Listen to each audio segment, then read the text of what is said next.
Guys, God bless. I want to start off by telling you that one of the greatest battles that we will fight in our lifetime is the battle of the mind.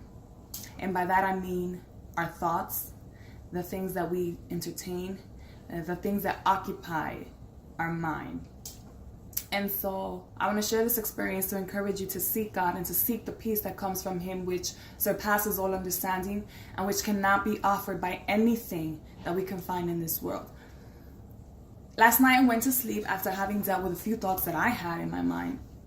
And after speaking to God and handing over those thoughts to Him, I woke up this morning really early with a scripture in mind. And it's not a scripture that I was thinking about. I didn't have plans to wake up really early in the morning. And I knew that God put that in my heart and put that in my spirit just to read that scripture and to spend that time with Him. And the scripture is from Isaiah 26:3, which says, "The steadfast of mind you will keep in perfect peace because he trusts in you." And so I started thinking, what does it really mean to be steadfast of mind? So when I think of this word steadfast, I think of something that's balanced, something that's constant, something that's immovable.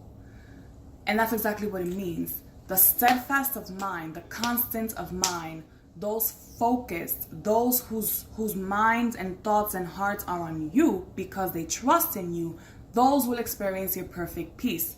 And I love the fact that it says perfect peace. It doesn't say partial peace. It doesn't say temporary peace. It says perfect peace. And it says because he trusts in you. It doesn't say because he trusts in your promises. It doesn't say because he trusts in what you have done for him.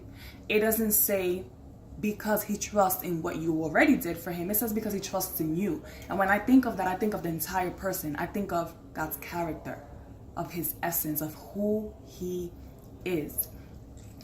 And so it's an encouragement to seek to know God, to seek the face of God, not just to seek what he can do for us or what he has done for us, but to seek to know who he is. Because when you know who someone is, you're able to trust them. And if we're able to trust God, it says we will experience his perfect peace.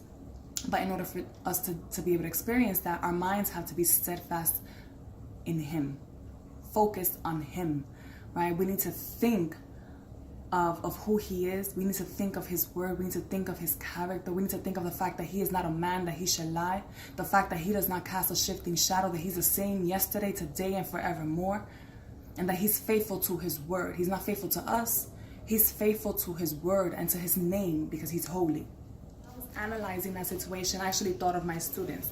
Oftentimes I would see them wandering off in their minds, and I knew that they weren't paying attention. I knew that their minds were somewhere where they weren't supposed to be, and I knew that it was going to have a negative outcome. And so I would have this imaginary fishing rod that I would throw at them, and I would reel them back in. And they would laugh. They found it funny and cute, but they would notice, man, I wasn't paying attention. I know I need to get back on track. And so in thinking of that, I thought how easily we bite the bait that Satan gives us, right? It can be just a random thought that pops into our head. It can be something that someone does that reminds us of a past experience that wasn't that great. It can be a look someone gives us that just rubs you the wrong way. It can be something so minuscule. It can be something that someone says to you that bothers you.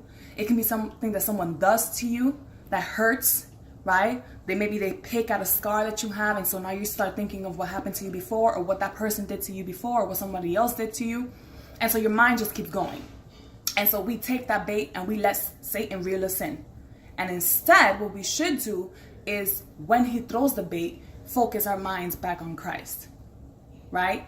And on who he is and who he says that we are, and how he says to think of everything that is good, everything that is pure, everything that is holy. Whatever is good, think of these things. Those are the things that we need to dwell on and entertain so that we can experience God's perfect peace. Because if we don't,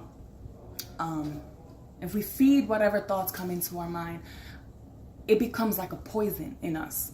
And it becomes a poison in our hearts and takes root in our hearts. And so then that starts reflecting in our character. It starts reflecting in the things that we want to do or that we don't want to do anymore. And God calls us to be free. Experiencing God's peace is an ongoing process, and a lot of times we ourselves are our biggest hindrance to experiencing the blessings of God in our lives, simply because we don't apply His word in our lives. And so I encourage you to dwell on this question and just think about it. What sustains your mind? What is the foundation of your thoughts? If you find that it is mainly something negative, if your foundation is rooted in negative experiences, or in bitterness and resentment and unforgiveness and confusion, in doubt and fear and low self-esteem, whatever the case may be, open your heart and surrender that to God and seek His character so that you can experience His perfect peace. He doesn't say that we won't face difficult times, but He does promise us His peace if we would have it. So thank you for watching. I ask that you stay tuned for my next video, which is on transformation and actually the renewal of our minds. God bless you.